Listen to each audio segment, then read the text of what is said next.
I'm sure you're all familiar with today's speaker, David Blake, who came to us from Syracuse and received both his master's and PhD here. He successfully defended in February,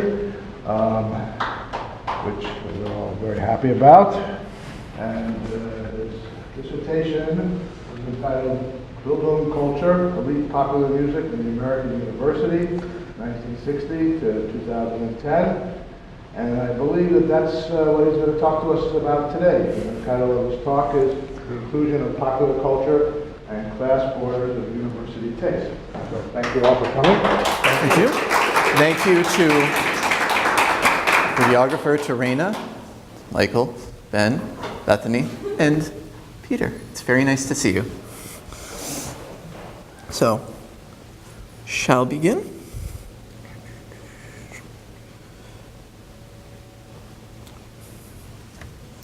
A couple of you have seen versions of this before, but it is different. Electric guitars mix freely with violins, and everything is indeed permitted. In this exhortation from his 2011 monograph, Geometry of Music, Harmony and Counterpoint in the Extended Common Practice, music theorist Dimitri Tymoczko suggests a cultural zeitgeist, the breakdown of traditionally high and low cultural categories in the service of a greater cultural inclusivity. If the modernist great divide between highbrow and lowbrow dominated 20th century culture, the 21st century appears to witness a more equitable and inclusive consideration of all cultural realms. It is difficult to find a cultural arena without the crossover between high and low.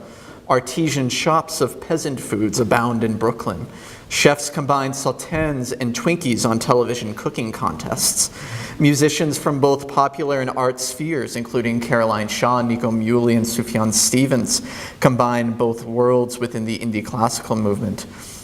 Theater has witnessed the entanglement, to invoke Chris Salter, of technology and performance, producing new hybrids resisting traditional artistic categorizations. If Tymoczko's quote suggests these realms, he is specifically describing the recent co-consideration of art and popular culture in academia. At the Sound and Affect conference held in this room last weekend, attendees heard a pair of keynotes on Friday night discussing Mohammed Fairouz's Symphony No. 3 and Ludacris's Rest of My Life, respectively. Such a combination is fitting in a humanities building housing English, cultural studies, and European languages, literatures, and cultures departments, all disciplines with extensive scholarly discussions over popular culture. By crossing disciplines, methodologies, time periods, and genres, scholars have sought to redress the borders of modernist humanities in the wake of multiculturalism. Yet recent scholarship by musicologist Tamara Levitz, historian Celia Applegate, and others has re-examined inclusivity, arguing that its discourses of tolerance produced a Schengen zone, in Applegate's words, that veils the exclusions maintained along its borders. Though these critiques have aptly counteracted the giddy expansionism Levitz associates with inclusivity, they treat inclusivity as an essentially superstructural term, a change in ethics that masks structural inequalities. In doing so, they do not account for what is possibly the most fundamental material influence on the humanities, the institutional bounds of the universities in which they are predominantly situated. The recent interest in inclusivity within the humanities did not arise on a sheer ideological plane, but from changes to American universities that have reshaped its taste politics. Through an examination of recent musicological writing, this presentation argues that inclusivity within the humanities reflects an omnivorous taste paradigm currently dominant within higher education. I draw upon Omnivore theory, a sociological theory of taste which correlates education with the number of musical genres a listener appreciates. Omnivore theory describes a fundamental shift in the taste disposition produced in higher education over the past 2 decades, from a highbrow exclusive taste to a petite bourgeois inclusive taste, demonstrating by appreciating culture from both traditionally high and low musical spheres. I will examine scholarly omnivory through a close reading of 2 recent books that bridge art and popular music, Michael Long's Beautiful Monsters, Imagining the Classic in Musical Media, and Tymoczko's aforementioned A Geometry of Music. Both books assert an essential sameness across musical categories, Long from a cultural standpoint, Tymoczko from a theoretical one, that counters the hierarchizations of an assumed exclusive taste paradigm. My analyses are governed by the maxim that human nature abhors a vacuum. That is, if the turn to repertorial inclusivity in these works in part repels former taste paradigms, it also implicitly gravitates towards new ones. I hope to unpack the stakes of inclusivity in order to account for two facets of its appearance in the contemporary humanities. First, the ethics ascribed to inclusivity, and second, the way in which inclusivity tacitly maintains class borders. By understanding this new taste paradigm via omnivore theory, I hope to better sketch out the covert and causal values of inclusivity, to invoke musicologist Janet Levy, as demonstrated within musicological discourse, to foster a more nuanced dialogue about the relationship of the ethics, exclusions, and blindnesses of inclusion in the humanities to its formative socioeconomic and institutional influences. One final point, half of you here are in music, and this talk does mostly discuss music scholarship and is being revised for a musicological journal. But I'm hoping that those here who are not in music, that the ideas I'm presenting resonates with disciplinary ideas, and I hope that that comes out, especially in Q&A. The relationship between the university and its constituent culture has long been acknowledged but analytically problematic. It has either been overdetermined, as in the conception of the cloistered ivory tower, or impossibly vague, as in the idea of the university propagated by John Henry Newman or the mission of Ortega y Gasset, among others. Part of the reason is the impossible vastness of the contemporary American university, an amalgamation of different divergent schools and communities that Clark Kerr has called the multiversity. In his Heartland Excursions, one of the few ethnomusicological studies of the university, Bruno Nettel concluded by admitting that, quote, "It's a complicated place, existing as it does at a number of crossroads," end quote. A number of these crossroads between private and public interests, cultural uplift and social outreach, disinterested and utilitarian study, and universality and privilege, are central features of the American university that complicate a simple relationship between institution and culture. As a result, I conceive of this relationship through taste, and in particular, I follow Pierre Bourdieu's theorization of education as a habitus of dispositions. The habitus can be understood as an unconscious perception of how subjective cultural preferences, or tastes, fit within a perceived objective environment. The habitus has been applied to numerous cultural fields in the humanities, but Bourdieu frequently discussed higher education as a habitus that shapes tastes. In distinction, Bourdieu demonstrated how higher education and class combine to legitimize taste by producing perceived, institutionally regulated cultural differences. And I quote, "The official differences produced by academic classifications tend to produce or reinforce real differences by inducing in the classified individuals a collectively recognized and supported belief in the differences, thus producing behaviors that are intended to bring real being into line with official being." This is one of the more transparent of Bourdieu's statements. Universities produce taste through institutionally sanctioned cultural distinctions from which people position themselves. Music especially delineates taste in class formations, since, to quote him again, "nothing classifies more rigorously than tastes in music." Thus, despite music's somewhat peripheral location in humanities scholarship, it can quite richly illuminate the university's taste formations. And in Homo Academicus, he also talks about the humanities and the social sciences more broadly as a place where this can happen, since those fields are both focused on scientific research and cultural preservation. So what disposition is produced in the university? Bourdieu himself posited the production of a species that, in following his 1984 study of French academe, I will call Homo Academicus. Bourdieu connected higher education with dominant power structures. His early writings examined how education functioned to reproduce the conditions of its own privilege. In distinction, Bourdieu depicted intellectual taste as a form of highbrow bourgeois taste defined through an exclusionary cultural disposition towards highbrow culture that was opposed to lowbrow culture. Given its location at the top of the economic and cultural food chain, so to speak, Homo academicus has the social power to reproduce and normalize its cultural preferences across other habituses, granting cultural capital to its exclusions. While Bourdieu's theorization of education and taste informs the methodological basis of this study, his description of a highbrow Homo academicus reflects mid-20th century French academe rather than the 21st century American university. Of course, drawing conclusions about American context using models based on French society has been questioned since de Tocqueville's comparison of democratic Americans and the aristocratic French.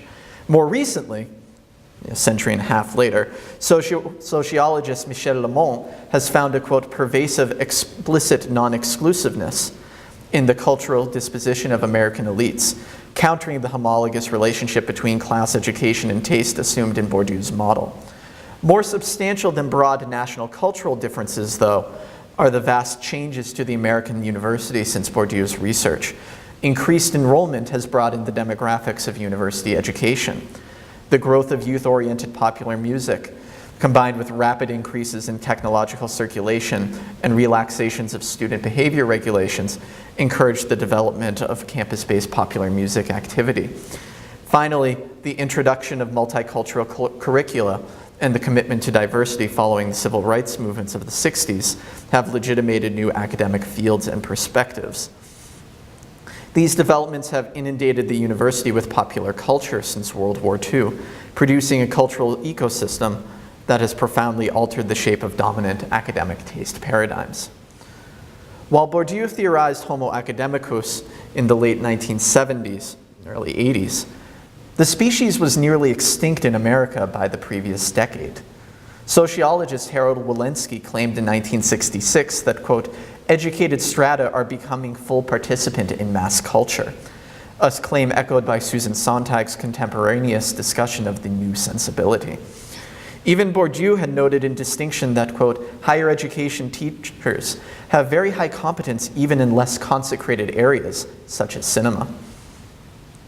Beginning in the 1990s, sociological scholarship has refuted the highbrow model of educated taste described in Bourdieu's work.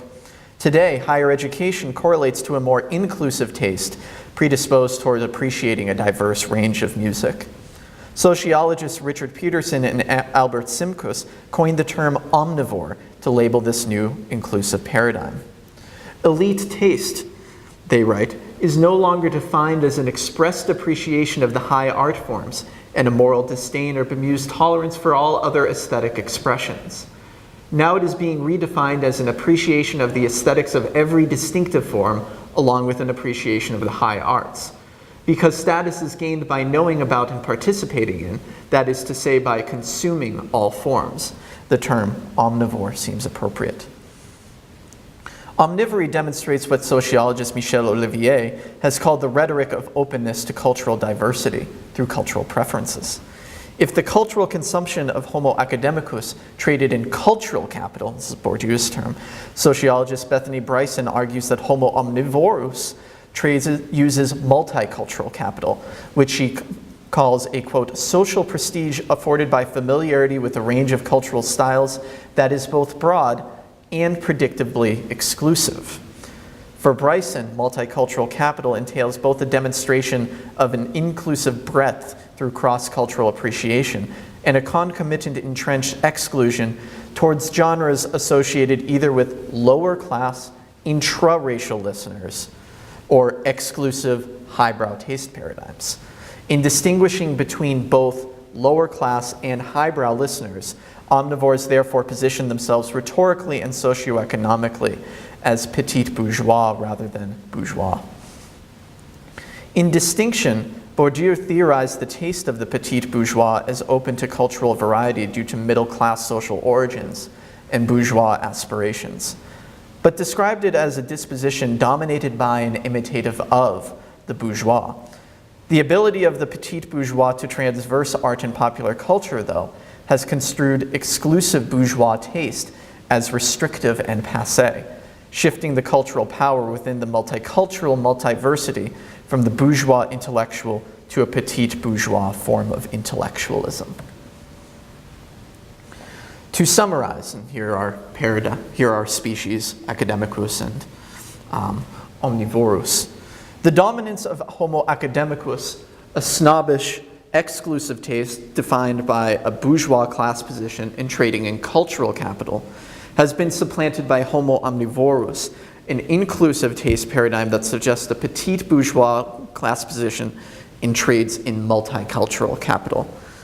This shift exemplifies how changes in the 21st century university have reshaped the contours of legitimate taste.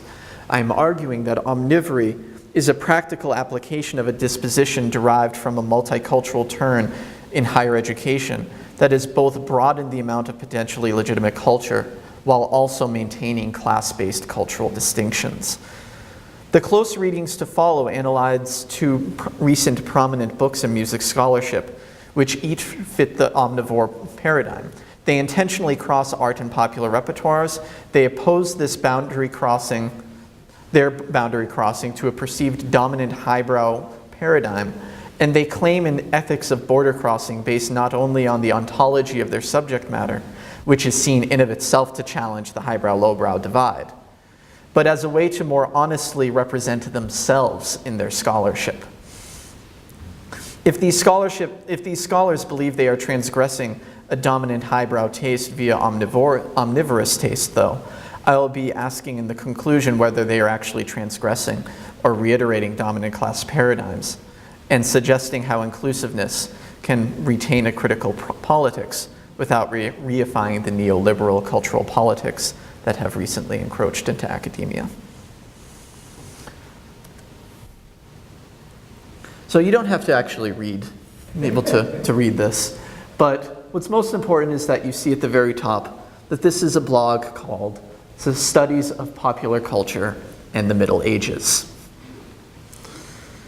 On this slide is the blog of the Virtual Society for the Study of Popular Culture and the Middle Ages. Founded in 2003, the group's blog highlights conferences and journals in English and cultural studies that interface medieval and popular culture. They do this a few ways, looking at medievalisms in contemporary popular culture, in trying to access the popular culture of the medieval period, which is notoriously difficult, or crossing the two. You get further down in the blog, you get pedagogy papers that say, let's teach this 12th century English text through O.J. Simpson's If I Did It, which is actually on there. But this is a scholarly group that is tracking mostly literature and cultural studies. According to their mission statement, the group intends to, quote, bring medievalists and popular culture specialists into contact with the ultimate goal to make medieval studies a richer field for investigation. Notice the arrow in which that takes place. Popular culture can enrich medieval studies. As can be surmised, this virtual society exists to bridge the gap between medieval studies and popular culture studies, a schism quite familiar to humanities scholars. It is no accident that the cover of Bourdieu's Homo academicus features a medieval illumination of French magisters.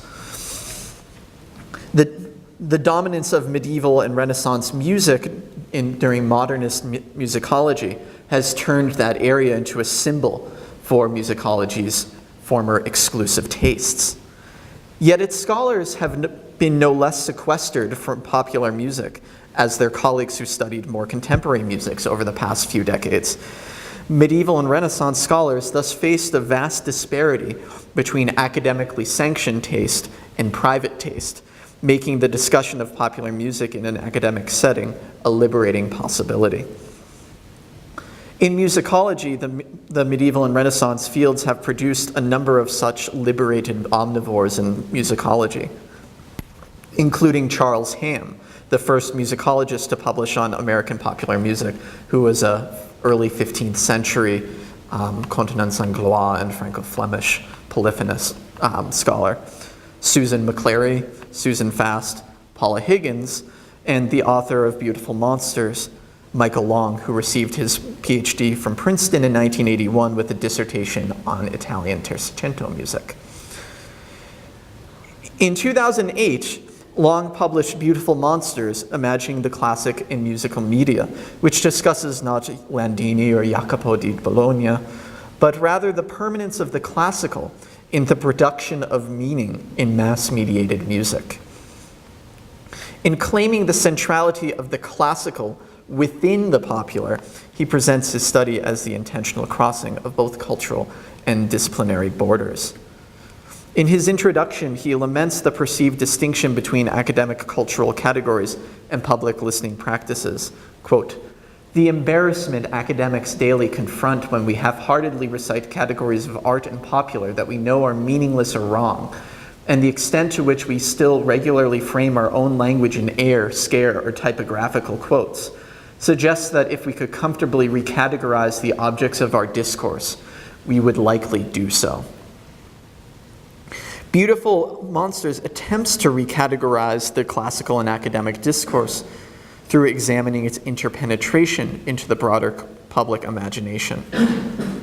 To do so, Long radically reconceives the classical by changing the discursive field in which the classical operates from a schema of musical categories to a vernacular, a concept he refers to, quote, "simply in the sense of something commonly shared or understood by a community."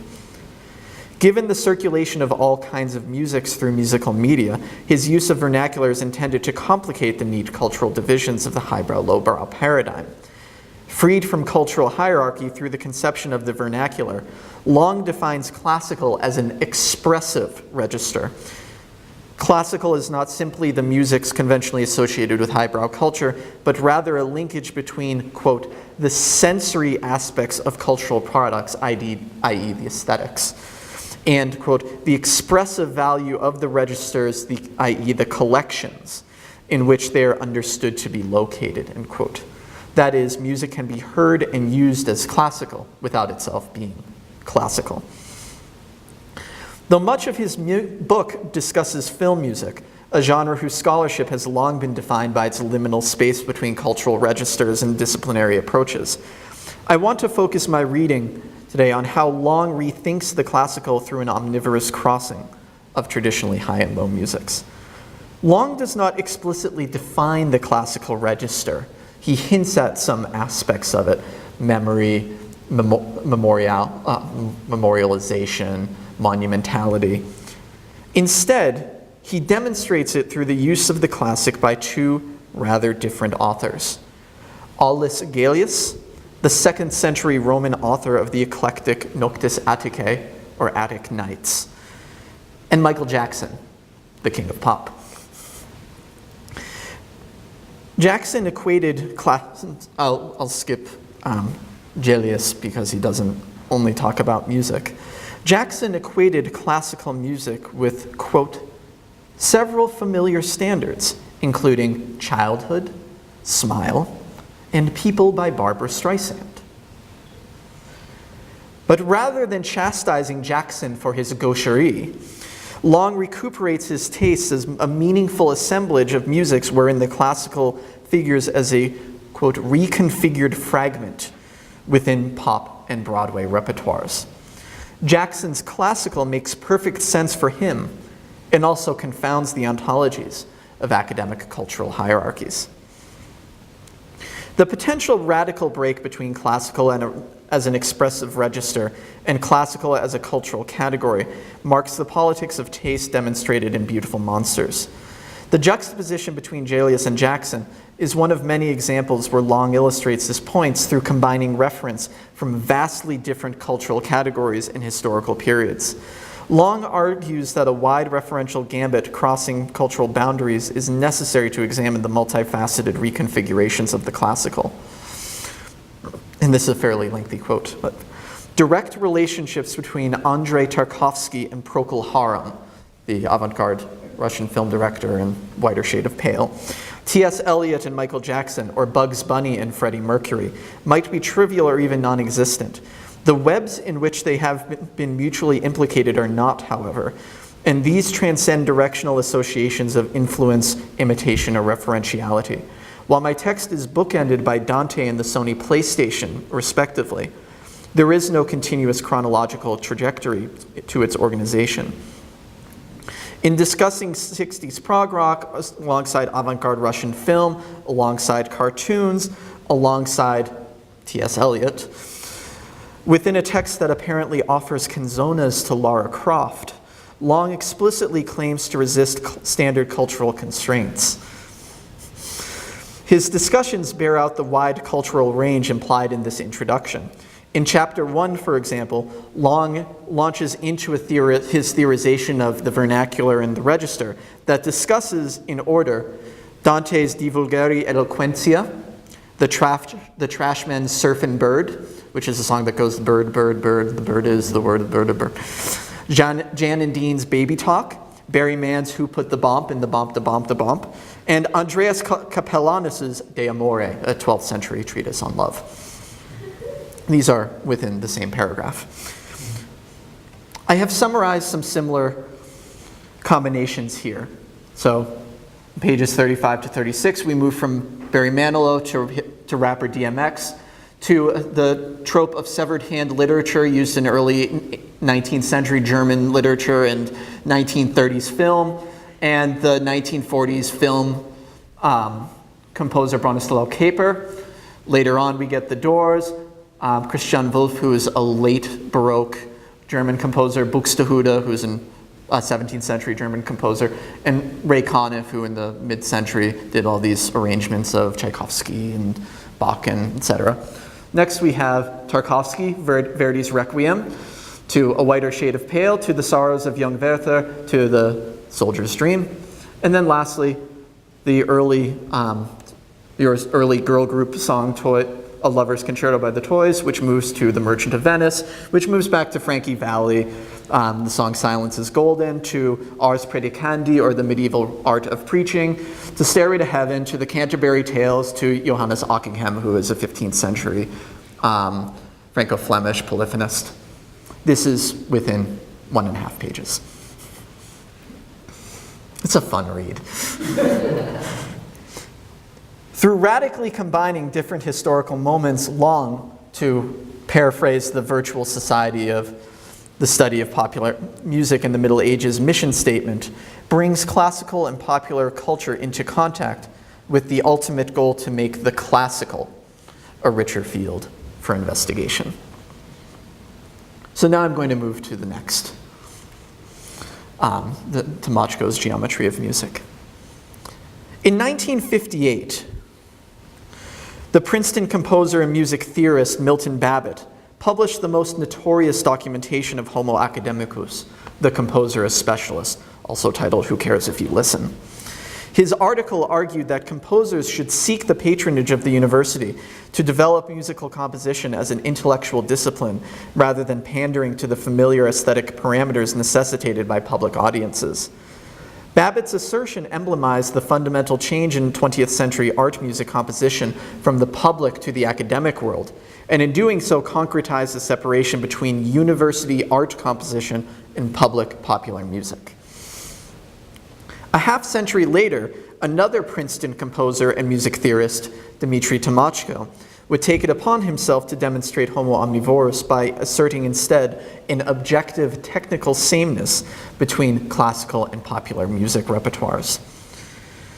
His 2011 monograph, A Geometry of Music, Harmony and Counterpoint in the Extended Common Practice, argues that 20th century art and popular music are part of the same broadly defined Western tonal tradition, the titular Extended Common Practice, extending from the beginnings of polyphony in the 9th century to the present day.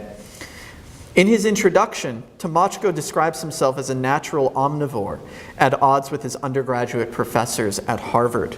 And quote, "To a kid growing up in a college town in the 1980s, the musical world seemed wide open.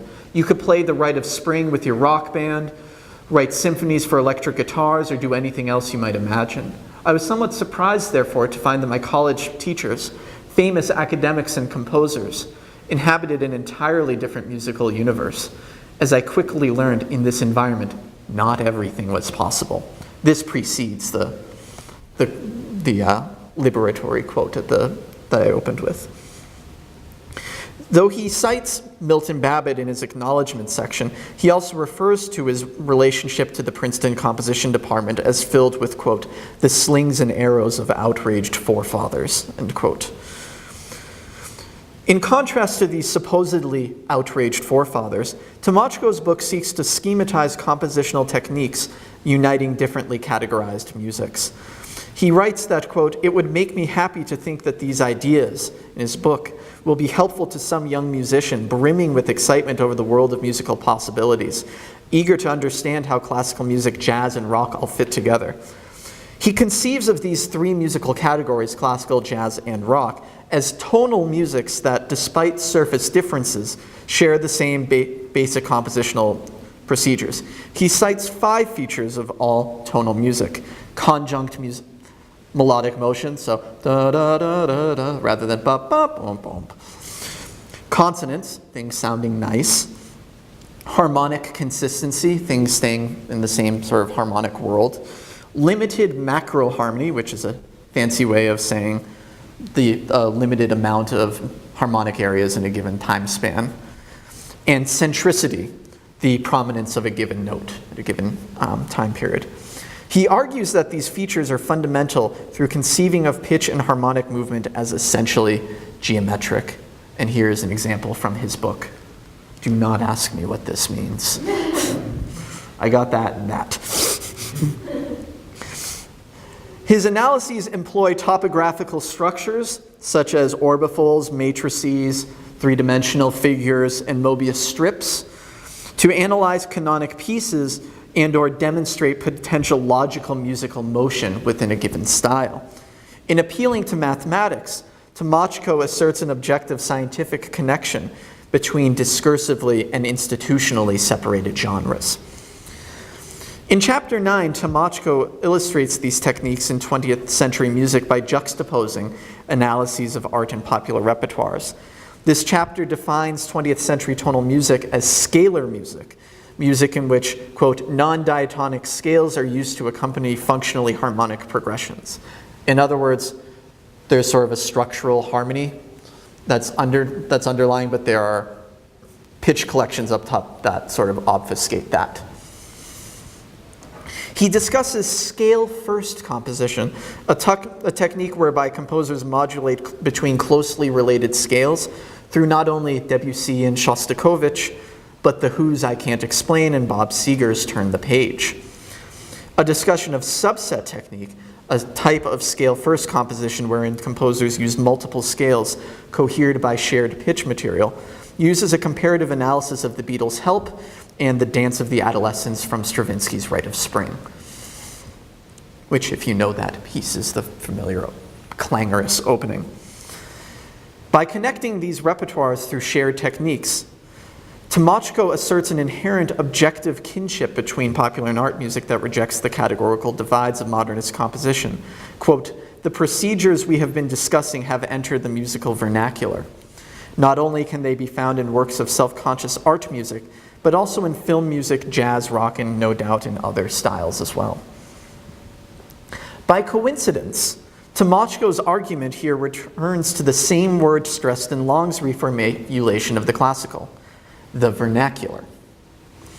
Indeed, Long and Tymoczko's texts share a number of similarities. They intentionally blur cultural boundaries in favor of asserting essential unities. Both position their work against the rigid cultural hierarchies of highbrow taste. Both adroitly use provocative juxtapositions to provide evidence for their overarching theses. And both embrace openness as a productive disciplinary trajectory, replacing the borders of the specialist with the cross-cultural perspective of the generalist. If both texts speak of the vernaculars, though, I wish to ask, whose vernacular is this? Here I return back to omnivore theory and assert that both authors cross cultural boundaries via multicultural capital and a petite bourgeois class position that not only tacitly excludes certain musics, but other perspectives on included music. Tymoczko's limitations are apparent in his popular examples, which are limited to the rock artists long canonized in academia, such as the Beatles, The Who, and Radiohead. He readily admits that his texts focus on pitch amidst other musical characteristics, but music theorists have long argued the primacy of other parameters like rhythm, timbre, texture, and recording quality in popular music's composition and reception, especially in genres marginalized by pitch-centric approaches such as hip-hop or EDM. Long is more careful to include more marginalized repertoire, including a lengthy discussion on classic samples used by hip-hop artists DMX and Busta Rhymes, and that's where that first collection comes from. Yet in traversing vast cultural terrain to illuminate his musical examples, his analyses slip between his omnivorous approach to culture and the perhaps more localized and limited cultural worlds of his subjects. In other words, does comparing Michael Jackson to Alice Jalius actually tell us something about Jackson's vernacular, or does it merely tell us about Long's? In their excitement over analyzing multiple sides of their tastes in their academic writing, neither Long nor Tymoczko examine what repertoires and perspectives remain detained at the borders of omnivory. This neglect is not necessarily a particular shortcoming of these authors. The reason I pick these books is that they're really quite interesting and provocative works that are really quite rich and important, but rather speaks to the paradoxes of the multiversity and its uneasy relationship to class. Omnivore theory helps understand the particular forms of inclusion as predicated on both the petite bourgeois class position and the demonstration of multicultural capital, which transfers yet maintains class border. Yet in critiquing inclusivity, however, I'm not echoing conservative critiques of multicultural studies by nostalgically pining for a supposedly simpler, purer exclusivity.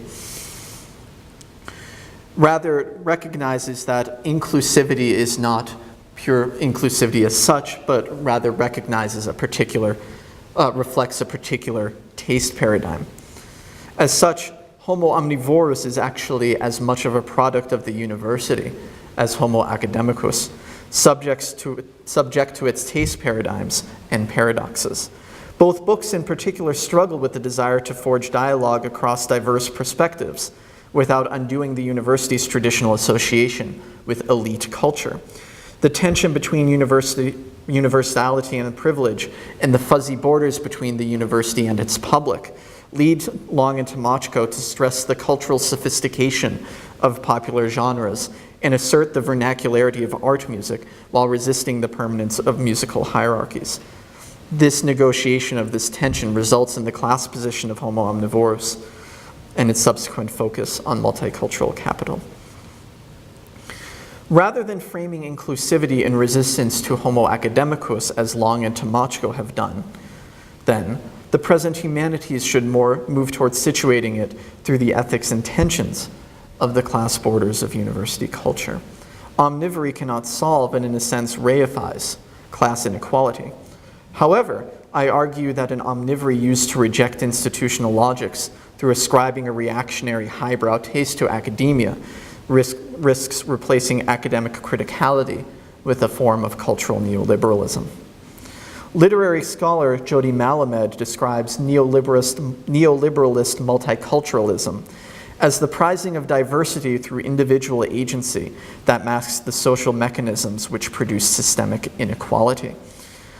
And you can see this in Long and Tymoczko's words where they feel they have to incorporate all of these different styles into their works.